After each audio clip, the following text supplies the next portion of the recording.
Look around and we can be satisfied and happy, I think, in lots of what we've accomplished, but we can't be satisfied with what's in front of us and what it is we need to do. And I think there are some pretty serious challenges in front of us, challenges that are more complex than they were a generation ago.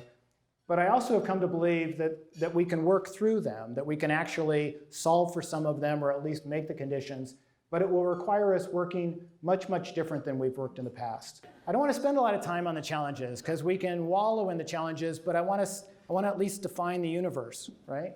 And it is important to acknowledge that we're in highly polarized times. We've done a lot at California Forward and a lot of this state to try to reduce the partisan conflict, and in some ways we've made some progress.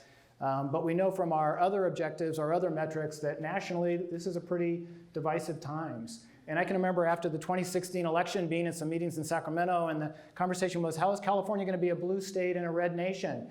And I said, that's the wrong question. The question is, how are we going to be a blue-red state? Just because there's a majority of Democrats in the Capitol, that doesn't mean we don't have red and Republican-led communities and counties. And if we're worried about how we bring the nation together around bipartisan solutions, let's start in California. Let's do it right here. Let's figure out that just because you don't have a majority in the legislature, you shouldn't be forgotten in Sacramento.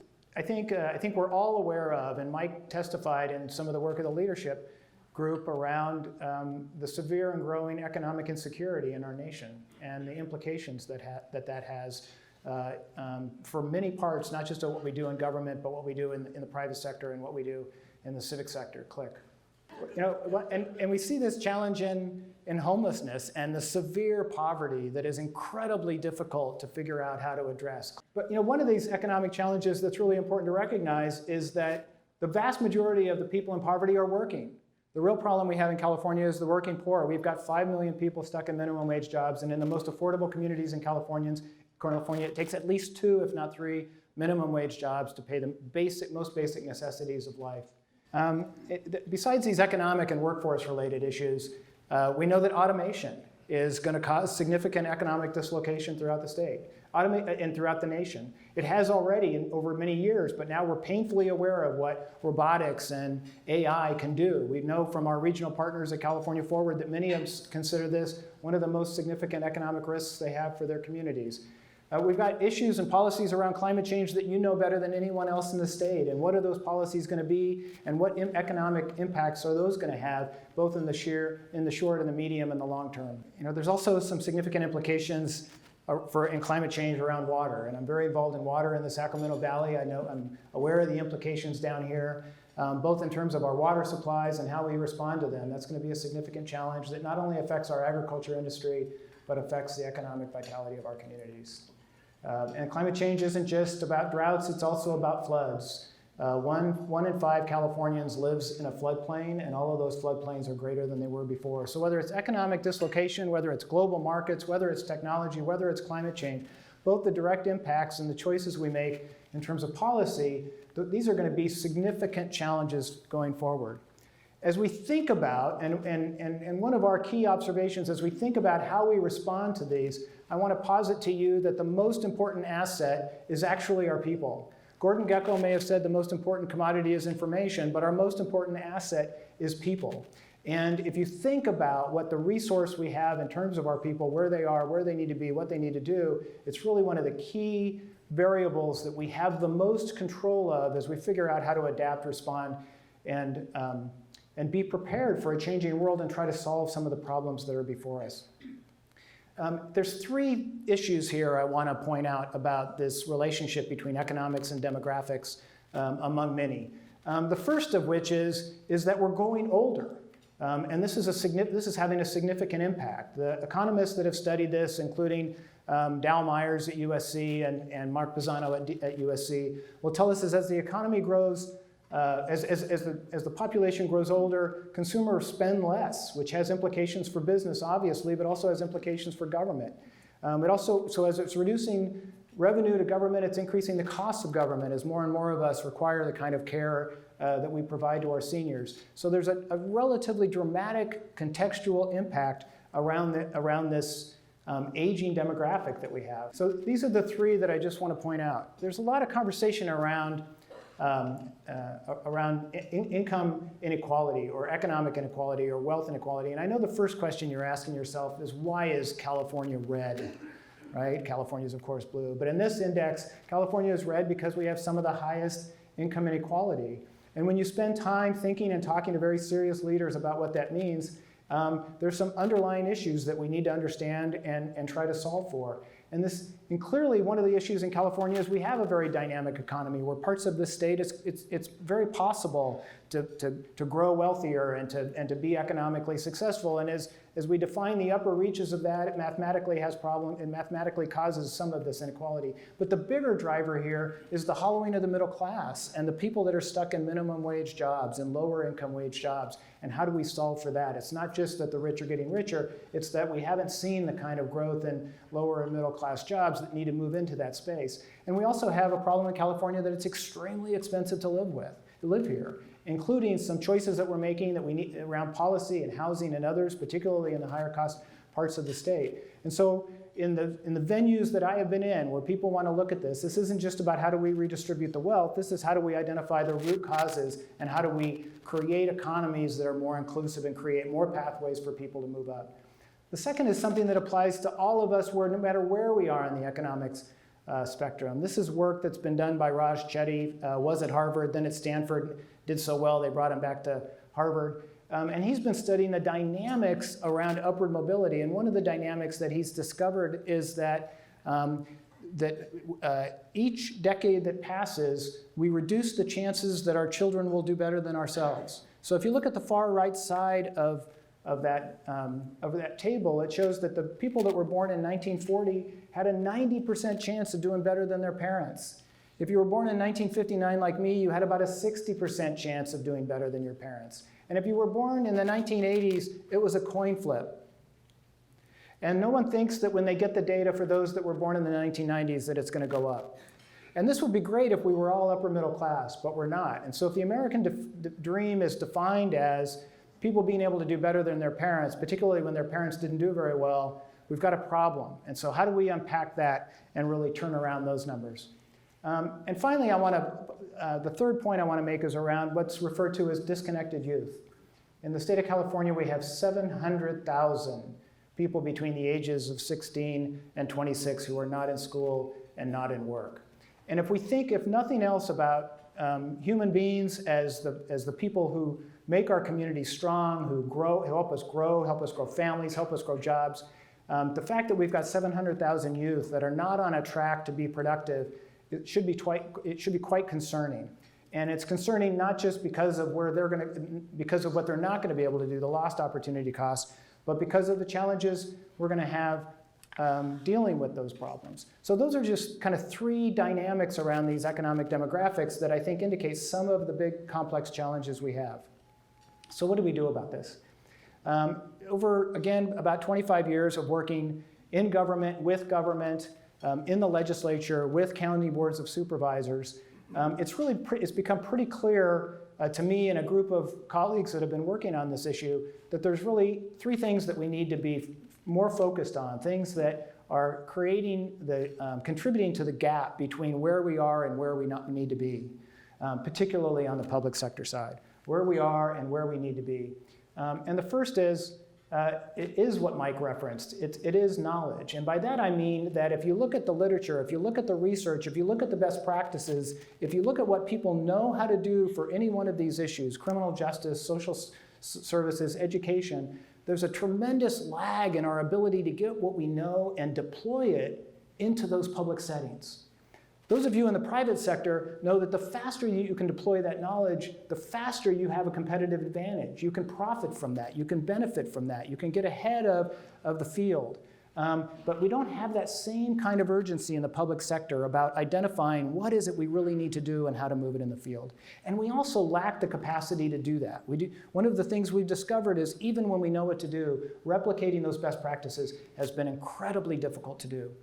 A second thing is that government, with the exception of probably the spy agencies and the military, is at least 10 years behind the rest of the world in terms of deployment of technology. And we all know what technology can do to improving customer service or lowering costs or creating new value, both internally to our organizations and externally.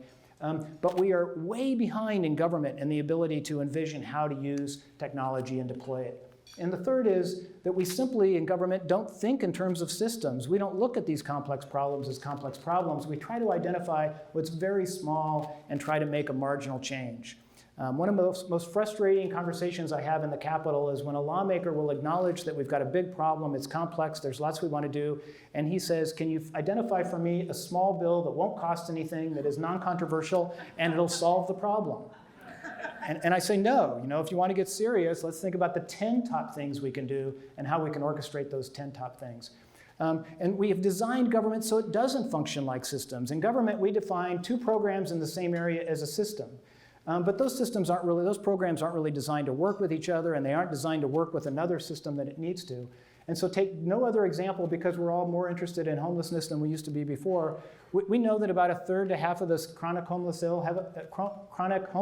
have a mental illness. A significant number of them also have a co-occurring disorder. But yet we've struggled to figure out how to integrate the mental health system in order to provide services before we get a criminal justice response.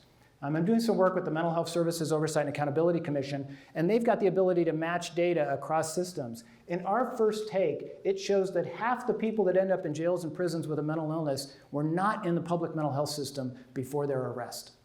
So you can see the potential if we start connecting the dots in terms of things and thinking about systems and operating systems to really make a difference. So how do we start moving from conceptual to practical? And that's the journey for the next 10 minutes, as long as the slide projector works. The first is that I think we're getting to that point where we actually know enough, where there's enough people that understand what we need to do with government and how to make it work. And the problems are serious enough and the consequences are severe enough that people are willing to really get out of their comfort zones and start to do something different. So you need to kind of get to that point where preparation meets opportunity, where ability meets motivation and will. And it seems like we're pretty close to that in a couple of ways. And the first thing is there is now, I think, broad recognition that we need to find ways to integrate public agencies, particularly at the community scale, the community and regional scale. And when we integrate those responses, like I just discussed around criminal justice and mental health and housing and supportive services and supportive employment, when we can get to that integration, we can actually start to make better use of the available resources and drive better outcomes. It also means we've got to rethink differently about what the role of the state is, because the state isn't to tell the locals what to do. The state is to figure out what the locals need them to do. And the state needs to be much more responsive about how we change funding streams, regulations, definition of programs, not to meet Sacramento's perception of what you need in Kern County or Fresno County or LA County, all 3 very different places, but what you need in Kern County and how they can adapt to that. That's an active conversation that's underway. There are active pilots now underway to try to figure that out. That's what makes me more hopeful than, even though we've been talking about it for 20 years, to seeing it actually happen. And finally, when we look at what are the real breakthrough projects, where are we making the most difference? It isn't just that government is figuring out how to work more collaboratively or in an integrated way, but they have partnered with the civic and private sectors. They've partnered with KernTax and with Chevron in order to build together the technologies, the abilities, the innovation they need in order to make something happen. And that really does seem, it's not yet a silver bullet, it's not the answer to everything, but if we can line those things up, it feels like we can get to escape velocity. It feels like we can move beyond one more budget item, one more program that doesn't really stand a chance of solving the problem other than making us feel good about it. So this, if you can't see this, this is one of those fabulous pictures of the birds that flock and they change and they form and they move in different directions without colliding with each other. That's such a high level of collaboration and synthesis that I think it really kind of captures emotionally what we're trying to do. And if what we're trying to do is what I just said, get to this escape velocity, we need improvement in all 3 sectors. Government needs to become much more performance-oriented, right? In government, we don't even measure productivity. We used to. We gave up measuring productivity about 25 years ago. That's how little focus there is on doing more with less or doing better with the same. McKinsey and Company, who I've had a chance to work with a lot on a pro bono basis, they've done a lot of guidance for us, has done an analysis internationally, and they took the best performing public sector organizations in Western democracies, and then they said, what's the gap between what's the average performance and the best performance? In healthcare, education, criminal justice, public administration, they identified the gap as $3.5 trillion. This isn't about new innovation. This isn't about figuring out how to do something better. This means if the laggards could do as well as the best, as defined today, there was a $3.5 trillion benefit to be had. If we're trying to figure out how to work through pensions, right, let me suggest some focus on productivity would be worth part of the answer than cutting services or raising taxes. There's got to be some other answers in there, and there's got to be some focus on productivity. I don't know what our share of the 3.5 trillion is. I've asked them if they can do that calculation for us. But I think it really is one example of where we can use technology, knowledge, and really drive government towards performance. And we're seeing more interest in that. We're seeing opportunities to do that. California Forward has been involved in counties that have done performance improvement efforts, school districts that have done performance improvement efforts. The second is we need society-oriented business.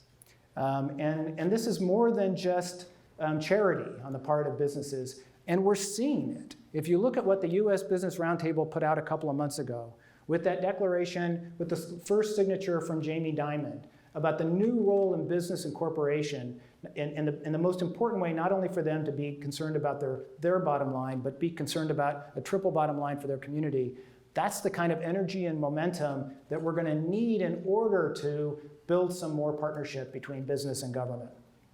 There's some very exciting work that's happening in that in California. There's some interest in how do we create structures for for-benefit businesses. But candidly, I'm most impressed with the leadership coming from the U.S. Business Roundtable around how do we orient ourselves in that way. And the third is we need more stronger, more vibrant entrepreneurial civic organizations like KernTax.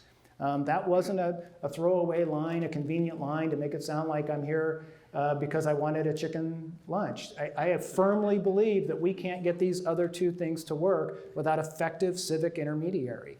I know from our time at California Forward that that's what made it happen. It was when we could be an intermediary between business and private sector and other advocacy groups and the government agencies that wanted to do better but honestly didn't know how.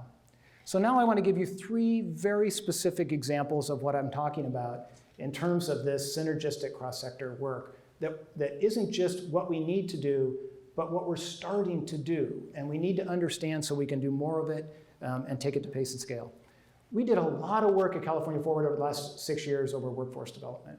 We partnered deeply with the Community College Chancellor's Office to design, to build political support for improving not only how much money goes into career technical education, but its alignment with jobs that were needed, informed by business decisions around what the curricula should be and the skills that needed to be, that had a funding formula based on need and ability to deliver with a performance incentive. Do you know how hard it was to get a performance incentive in education funding?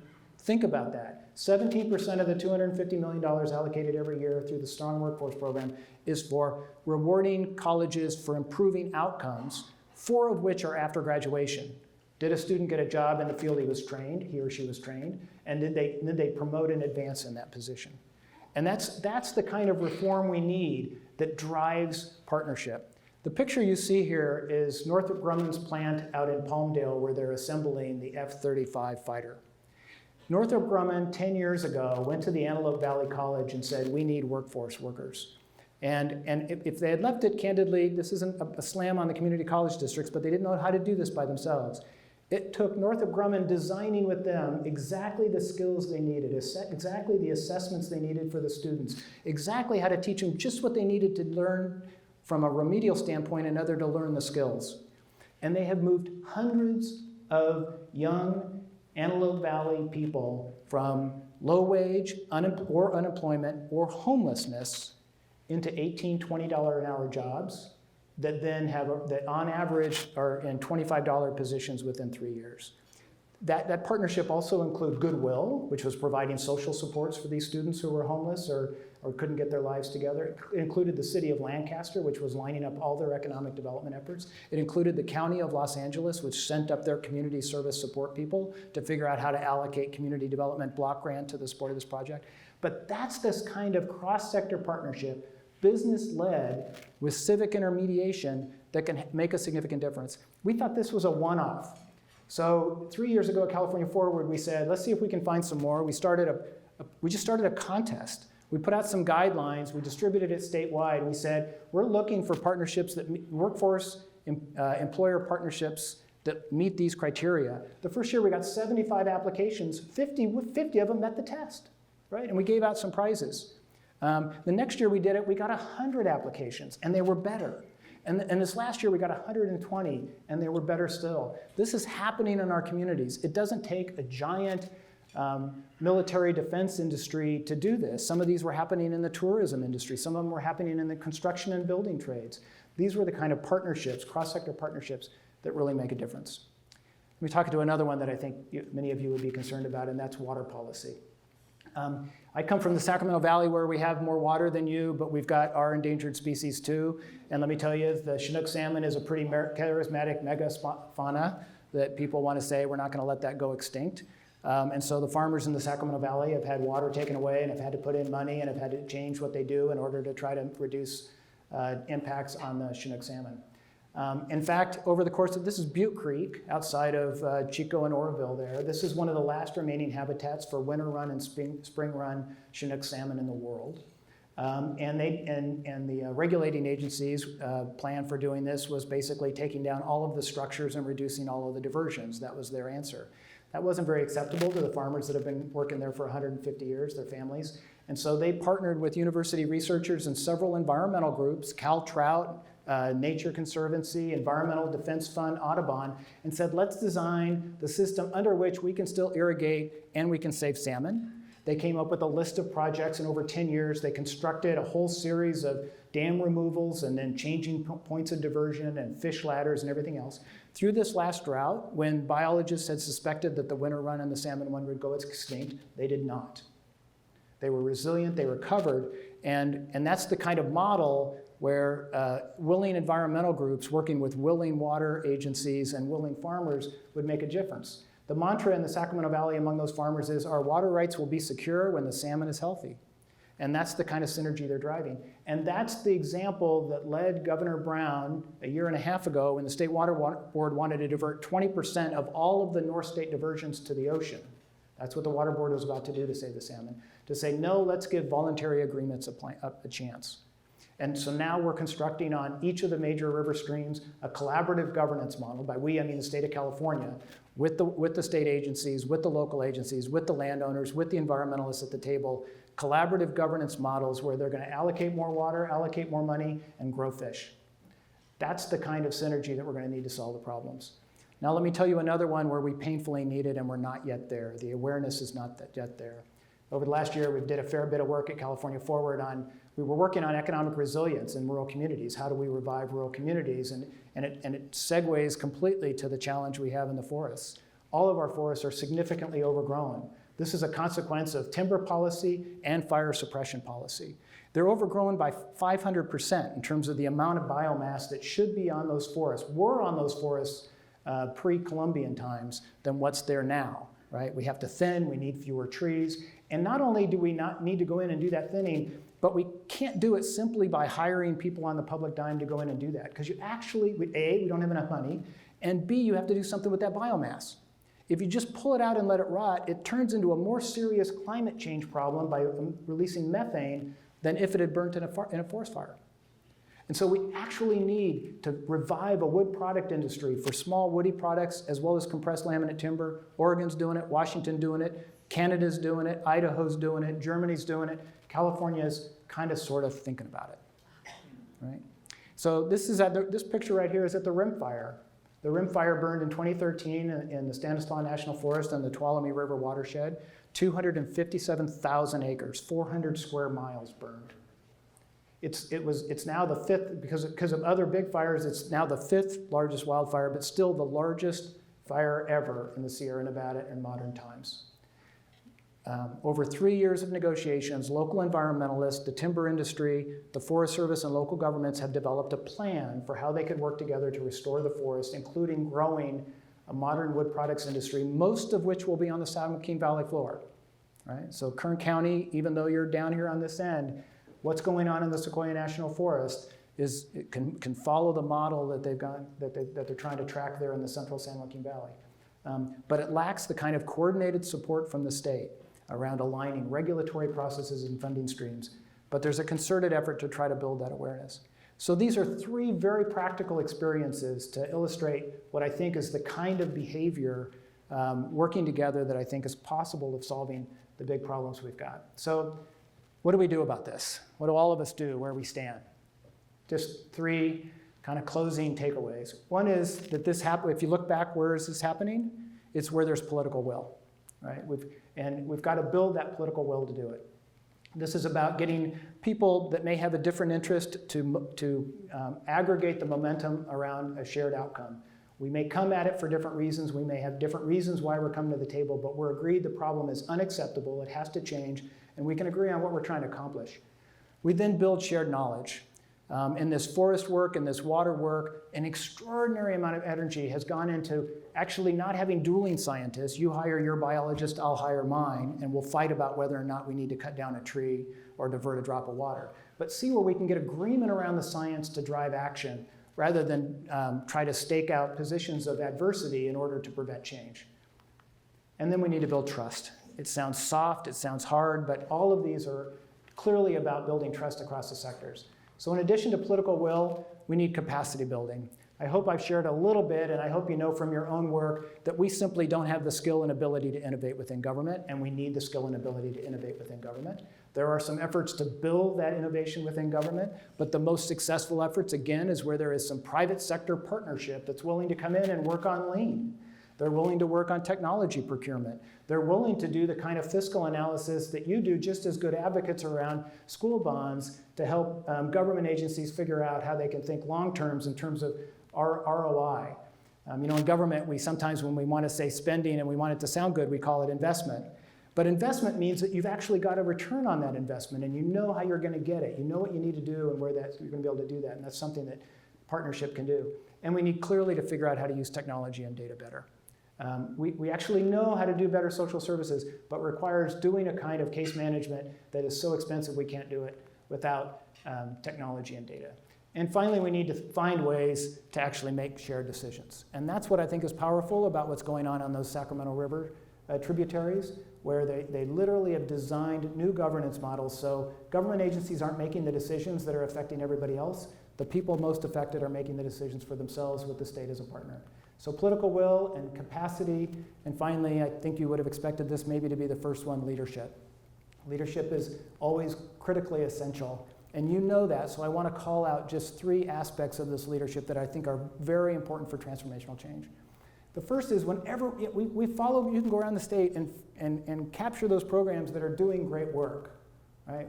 Whether it's Garden Pathways or any of these others, and you almost always find a really good leader that's in the front of it, somebody who's figured out how to be charismatic, to bring people together, to find the right resources, to get people to do what they want them to do.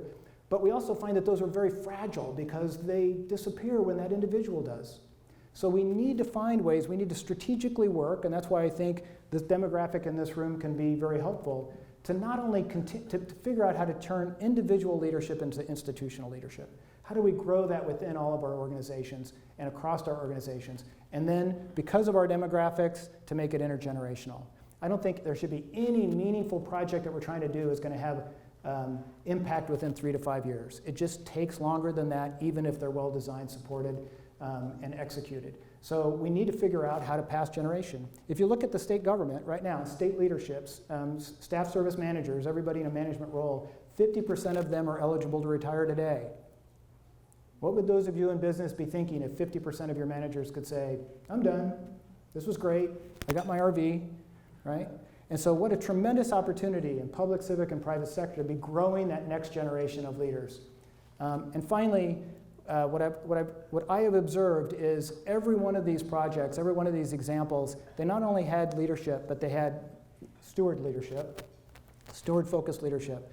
And by that I meant they were leaders that knew what their organization needed, and they knew they needed to do what their organization needed, but they knew in order to really move the needle, they had to think beyond their organization. They had to think their community, or to their region, or to the state. And they knew they had to bring people to the table that they otherwise would disagree with. They had to take risk, they had to resolve conflict, they had to not use their positional power in order to grow momentum. So there's lots of leadership that we need, but in short, I want to suggest that we need to find ways to move beyond the individual to institution. We need to think intergenerational, and we need to be stewardship focused. So, I'm hoping you find this inspiring, because the work you've done is fabulous. The work we need to do is significant. The challenges are great, but our potential is greater. We know from system thinking that one of the attributes of well-functioning systems is we build in resiliency. We build in hierarchies where the higher level serves the lower level, right? We build in that ability to adapt.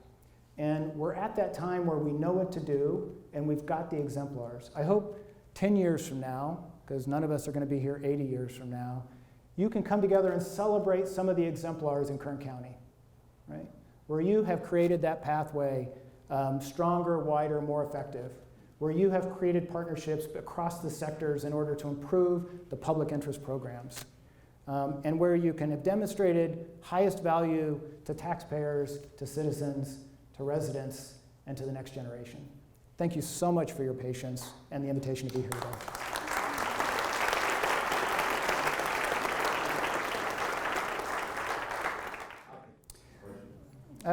So I wasn't intimately involved in that work, Mike, but with the parts of it that I know that's perhaps most important is one of their highest priorities has been to anticipate what automation is going to mean to the logistics industry. They know that they're going to be confronted with an economic dislocation around those middle class jobs, those middle skilled jobs that were the cornerstone for so many other families.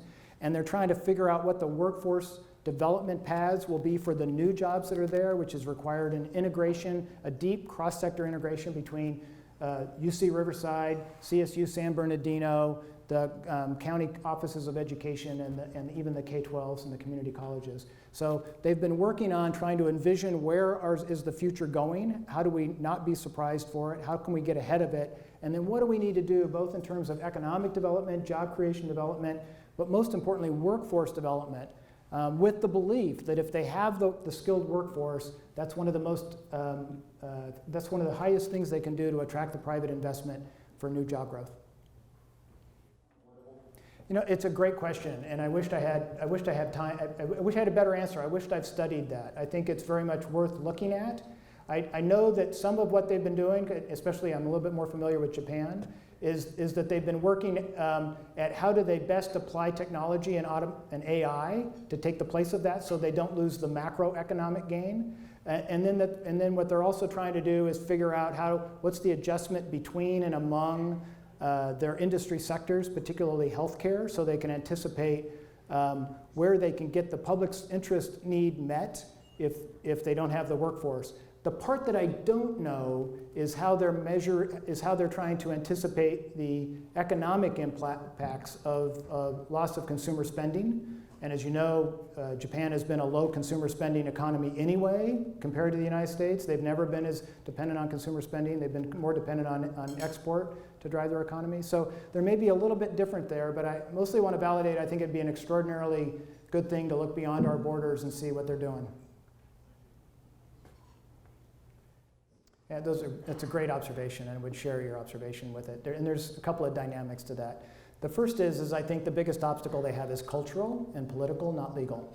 I mean, clearly there's times where they can't do it legally, but I've seen plenty of partnerships where it's really, sometimes that's used as an excuse for why they can't work together.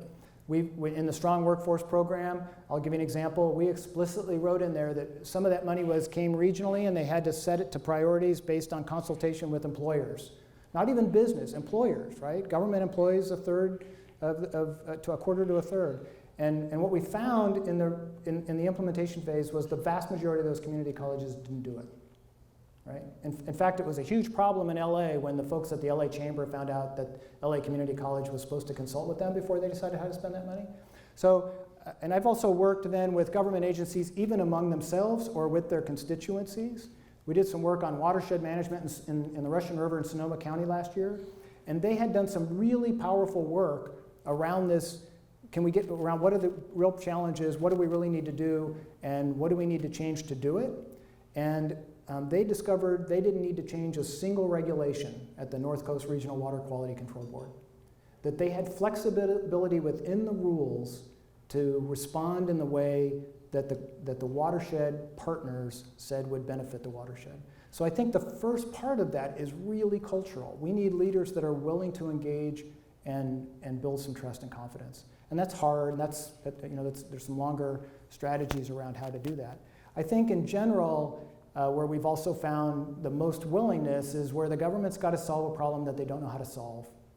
And if they can see that both from the private sector and the civic sector, we bring knowledge, skills, and abilities that they don't have and they can't afford, right? This isn't about hiring KPMG to come in and spend a bunch of money and tell them how to do their job. This is about bringing in the assets you have in a community to figure out how to get the job done. So I would look for those opportunities. I think those are the ones where I've seen the biggest change. We did some work with Riverside County over 3 years on their criminal justice, and that was motivated by a county CAO who was a former deputy district attorney who was under pressure to build an entirely new jail, and he knew it would bankrupt the county, right? So this is not a soft on crime guy, but he didn't want to build a new jail. And he contracted with California Forward, and we came in and did a system change analysis. We did the data that showed them who was in their jail. We did this and how they could manage that different, and who they could partner with in the nonprofit community. And they've found significant savings and improvements. And they took it on themselves. And they did lean throughout the entire probation department, right? These were tools they didn't have and they were willing to do. So my suggestion to you, most of these are cultural and relationship, and look for those opportunities where they're desperate to find an answer that they don't know how to solve. It certainly changes the dynamic, right? So when we began California Forward, the Republicans were in a much stronger position. And there was partisan gridlock around almost everything. They didn't even talk on most things, right? When we started this, Leon Panetta was the co-chair of California Forward, and I can remember within the first month, we did a series of meetings in the building, and we'd go to the Republicans and talk, and this is how Leon could work, right? He was a Democrat, but he worked across the aisle all the time. And we'd go talk to the Republicans, and then we'd go to the Democrats, and the Democrats would say, what do the Republicans say? And Leon said, go talk to them yourself, right? Build a relationship. They're not the enemy. And what we also found out is that when we could build bipartisan agreement at, say, a local or a community level around people that are registered Republicans and even maybe elected to local government, although we do that in a nonpartisan way, around fiscal policy or around political reform, we'd get into the Capitol and they seriously didn't want to work in a bipartisan way, right? The bipartisanship in the Capitol was a much different thing than bipartisanship on an issue within community. We could build relationships between business and labor on an issue that didn't translate into the Capitol. So I understand this dynamic very well, and I still have some scars that haven't quite healed by trying to bridge that bipartisan thing. What do I think we do now? I think if you look at that voluntary agreement thing, virtually all of those local communities are red counties. And most of that leadership is Republican.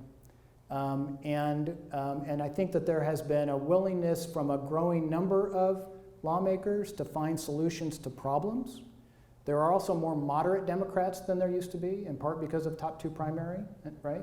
And a reform we worked hard on. So there's so much now of is the shade of blue, and the lighter shades of blue around some of these issues of environmental sustainability, economic development, and poverty reduction actually has some traction, so you have to change your strategy.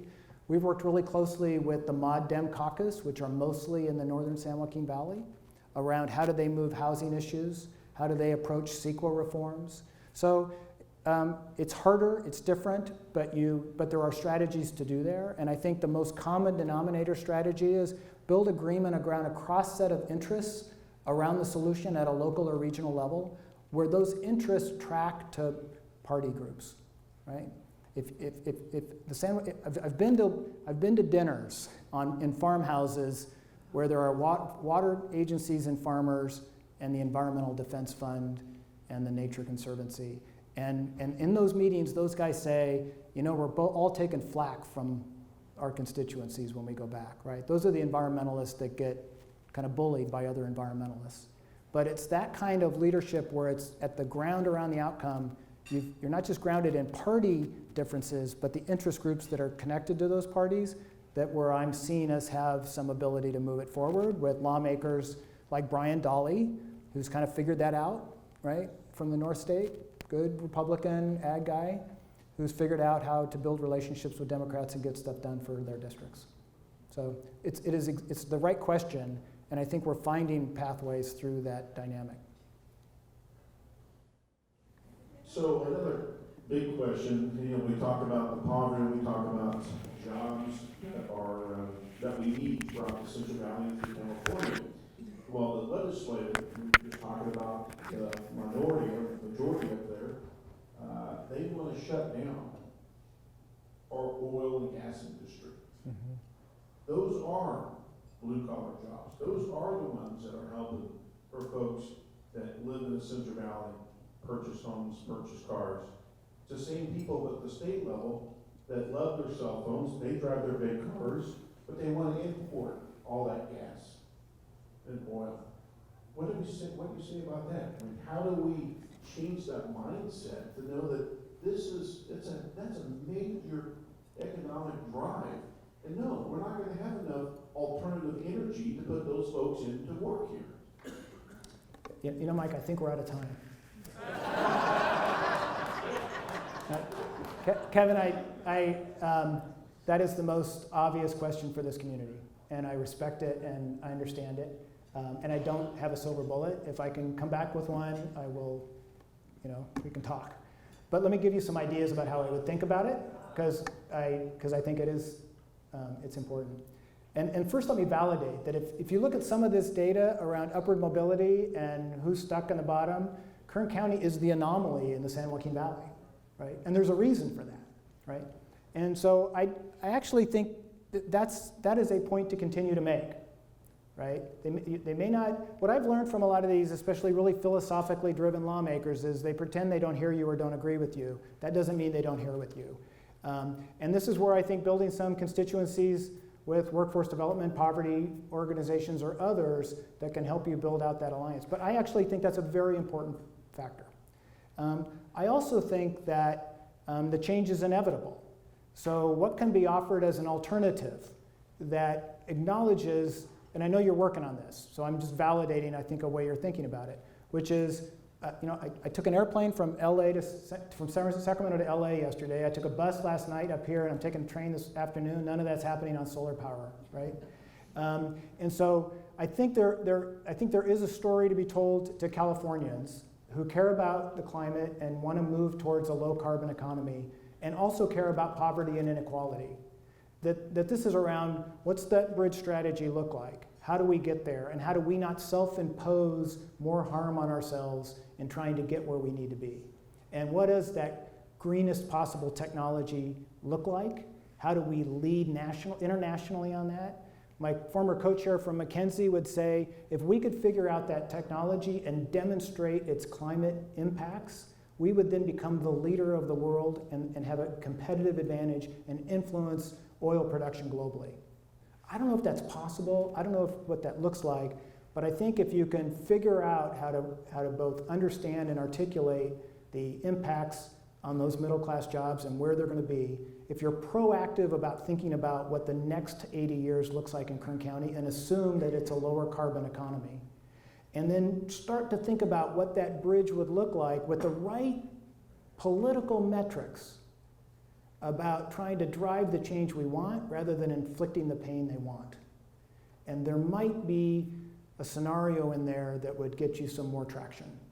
And I'd be happy to think more with you about it, but I don't want to pretend or offer that I've got the solution to the problem that you and all your colleagues haven't figured out yet. Thank you for the question.